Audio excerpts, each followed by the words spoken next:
26-ാമത്തെ episodic എല്ലാ ശ്രോതാക്കൾക്കും സ്വാഗതം.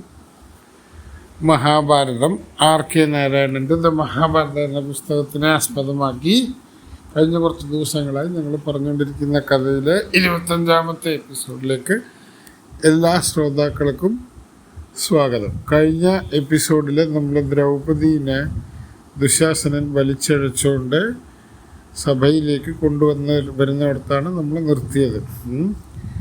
ഇപ്പോൾ നമ്മൾ ദ്രൗപദി വസ്ത്രാക്ഷയത്തിൻ്റെ ആദ്യ ഭാഗമാണ് കേൾക്കാൻ പോകുന്നത്.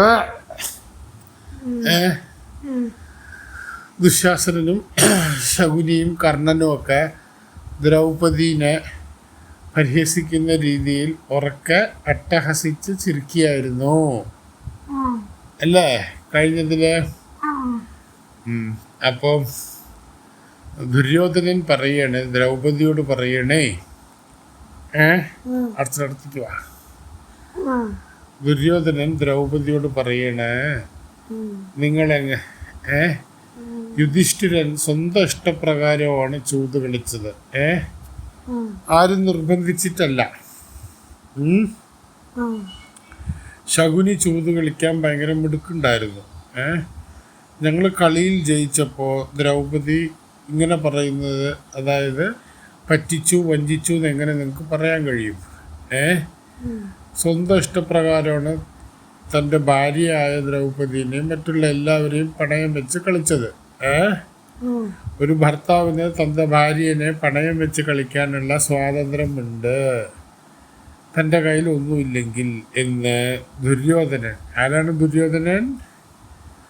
ദുര്യോധനൻ പറയണേ, ധൃതരാഷ്ട്രന്റെ മകനില്ലേ, ഹസ്തിനപുരത്തിലെ സഭയിൽ വെച്ചിട്ട് ദുര്യോധനൻ പറയാണ് കേട്ടോ. എന്താ പറഞ്ഞ?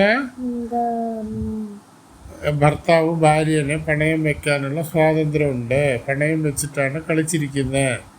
ശരിക്കുള്ള കളിയിൽ തോറ്റ ശേഷം പണയം വെച്ച എന്ത് സാധനമായാലും ശരി മുതലെന്ന് പറയും കേട്ടോ, അതിന് നമുക്ക് എടുക്കാനുള്ള സ്വാതന്ത്ര്യം ഉണ്ട് എന്ന് പറയും. അപ്പൊ ദ്രൗപദി തിരിച്ചു ചോദിക്കണേ, യുധിഷ്ഠിരൻ എങ്ങനെ സ്വന്തം ഇഷ്ടത്തിൽ ഇങ്ങനത്തെയും വൃത്തികെട്ട ഒരു കളിയിലേക്ക് പോയി? മഹാരാജാവായ യുധിഷ്ഠിരന്, ധർമ്മപുത്രന് സത്യസന്ധത വിട്ടിട്ട് കളിക്കാൻ കഴിയില്ലല്ലോ. അത് ലോകം മുഴുവനും അറിയാവുന്നൊരു കാര്യമല്ലേ. യുധിഷ്ഠിരൻ സത്യസന്ധനും ധർമ്മപുത്രനുമാണല്ലോ. ധർമ്മം മാത്രമല്ലേ ചെയ്യുള്ളൂ. ധർമ്മം എന്ന് വെച്ചാൽ നീതിക്ക് ചേരാത്ത ഒരു കാര്യവും ധർമ്മപുത്രൻ ഒരിക്കലും ചെയ്യില്ല. നിങ്ങളെല്ലാവരും കൂടി ചേർന്ന് ധർമ്മപുത്രനെ പറ്റിക്കുകയല്ലേ ചെയ്ത യുധിഷ്ഠിരൻ. ധർമ്മപുത്രൻ എന്ന് പറയുന്നത് യുധിഷ്ഠിരന്റെ വേറൊരു പേരാണ് കേട്ടോ. നിങ്ങളെല്ലാവരും കൂടി ചേർന്ന് ധർമ്മപുത്രനെ പറ്റിക്കുകയല്ലേ ചെയ്തത്. അറിയാത്ത ഒരു കളിയിൽ പ്രലോഭിപ്പിച്ച് നുണ പറഞ്ഞ് പറ്റിച്ച് കളിപ്പിച്ചിട്ട് അവസാനം തോൽപ്പിക്കുകയല്ലേ ചെയ്തത്. ഇത് ശരിയല്ല. ഇതെങ്ങനെ നിങ്ങൾ പറയും സ്വന്തം ഇഷ്ടപ്രകാരമാണ് കളിച്ചത് എന്നുള്ളത്? ഇതൊരു വഞ്ചനയല്ലേ. ഈ ചൂതാട്ടം എന്ന് പറയുന്നത് ഒരു വഞ്ചനയല്ലേ. യുധിഷ്ഠിരൻ എന്ന് പറയുന്ന മഹാമനസ്സുള്ള വളരെ ധർമ്മം മാത്രം പാലിക്കുന്ന ഒരാൾ ഒരിക്കലും ഒരു തെറ്റും ചെയ്യില്ല. നിങ്ങൾ ധർമ്മപുത്രനെ യുധിഷ്ഠിരനെ നുണ പറഞ്ഞ് പറ്റിച്ചിട്ട് അവസാനം എന്ത് ചെയ്തു? എല്ലാം നിങ്ങൾ പിടുങ്ങിയെടുക്കുകയല്ലേ ചെയ്തത്. ഇതല്ലേ ശരിക്കും നടന്നത് എന്ന് പറഞ്ഞു. ഇതെല്ലാം സഭയിൽ വെച്ച് പറഞ്ഞുകൊണ്ടിരിക്കുമ്പോൾ ആരൊക്കെയാണ്? എല്ലാവരും കേട്ടോണ്ടിരിക്കുന്നുണ്ട്. അർജുനനും ഭീമനും നകുലനും സഹദേവനും എല്ലാവരും ഇതെല്ലാം കേട്ടോണ്ട് ഇരിക്കുകയാണ് കേട്ടോ.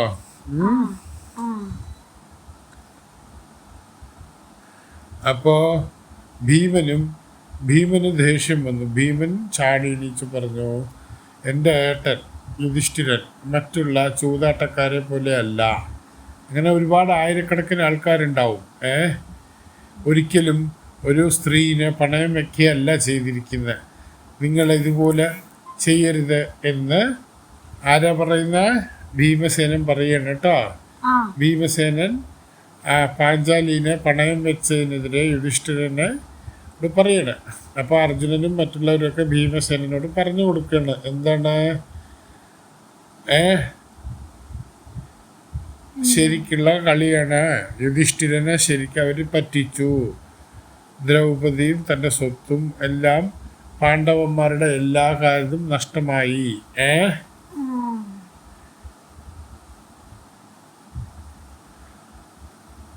അപ്പോൾ ധൃതരാഷ്ട്രയുടെ വേറെ മക്കളുണ്ടല്ലോ. അപ്പോൾ ആദ്യത്തെ മോൻ്റെ പേരാണ് ദുര്യോധനൻ. ദുര്യോധനൻ, ദുശാസനൻ, അങ്ങനെ കുറേ 100 മക്കളുണ്ടല്ലോ. അതിലൊരാളാണ് വികർണൻ. ആരാണ് വികർണൻ? ആരാണ് അറിയില്ലേ? ഇപ്പോഴല്ലേ അച്ഛൻ പറഞ്ഞത്? വികർണൻ ആരാണ്? മൂത്തേട്ടൻ ദുര്യോധനൻ, അതിന്റെ അനുജൻ ദുശാസനൻ, അങ്ങനെ 100 പേരില്ലേ? അതിലത്തെ ഒരാളാണ് വികർണൻ. മൂന്നാമത്തെ അല്ല, ഒരാളാണ്, ഒരു അനിയനാണ്. ആരുടെ? ദുര്യോധനന്റെ അനിയനാണ്. ദുര്യോധനന്റെ ഒരു അനുജനാണ് കേട്ടാ. വികർണൻ ചോദിക്കണേ, അങ്ങനെ ഈ കളിയിൽ വഞ്ചനയും ചതിയും ഒക്കെ ഉണ്ടെങ്കിൽ നമുക്ക് ഭീഷ്മാചാര്യര്, ദ്രോണാചാര്യര്, ധൃതരാഷ്ട്ര, വിതുരന് എല്ലാവരോടും ചോദിക്കാം.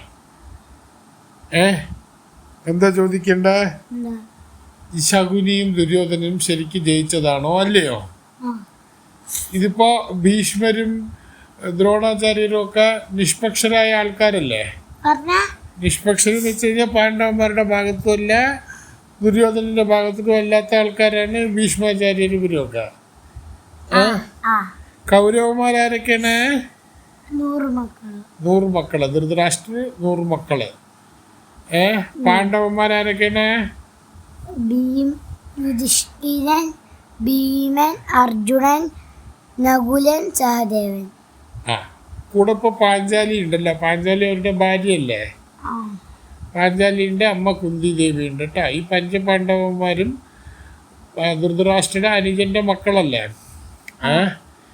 അപ്പോൾ ഈ പറയുന്ന വേർതിരിവോ ഈ പറയുന്ന ഇതൊന്നും മറ്റുള്ളവർക്ക് ഉണ്ടാവില്ലല്ലോ.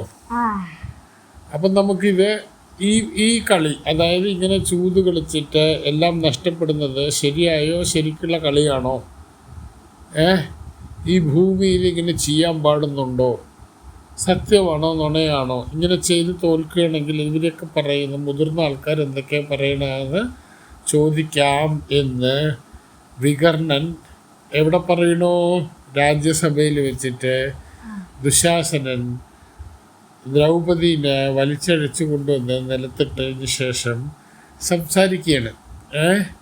സഭയിലുള്ള സംസാരമാണ് ഇതൊക്കെ നടക്കുന്നത്. മനസ്സിലായോ കുട്ടിക്ക്? മനസ്സിലാവുണ്ടോ കഥ? അപ്പൊ എന്താവും? കർണൻ എണീച്ച് പറഞ്ഞു, വികർണൻ ഒരു ചെറിയ കുട്ടിയാണ്, ഈ പറയുന്ന ചോദ്യങ്ങൾക്ക് മുതിർന്നവർ ഉത്തരം പറയേണ്ട ആവശ്യമില്ല. യുധിഷ്ഠിരൻ സ്വന്തം ഇഷ്ടപ്രകാരമാണ് ഈ പറയുന്ന പോലെ ചൂത് കളിക്കാൻ വന്നത്. ചൂത് കളിച്ച് സ്വന്തം ഇഷ്ടപ്രകാരമാണ് തോറ്റത്. അതുകൊണ്ട് ഇതിനകത്ത് പ്രത്യേകിച്ച് വേറെ കാര്യമൊന്നും ഇല്ല. വേറെ ഒരു സംശയവും ഇല്ല. യുധിഷ്ഠിരൻ എല്ലാം നഷ്ടപ്പെട്ടു. യുധിഷ്ഠിരൻ്റെ അനുജന്മാരും യുധിഷ്ഠിരൻ്റെ ഭാര്യയും ഒക്കെ നമ്മളുടെ അടിമകളായി. ആരുടെ അടിമകളായി? കൗരവന്മാരുടെ അടിമകളായി. അങ്ങനെ ഇപ്പോൾ ഒരു അടിമയായ ഒരു സ്ത്രീനെ നമുക്ക് എന്ത് വേണമെങ്കിലും ചെയ്യാമല്ലോ, അല്ലേ?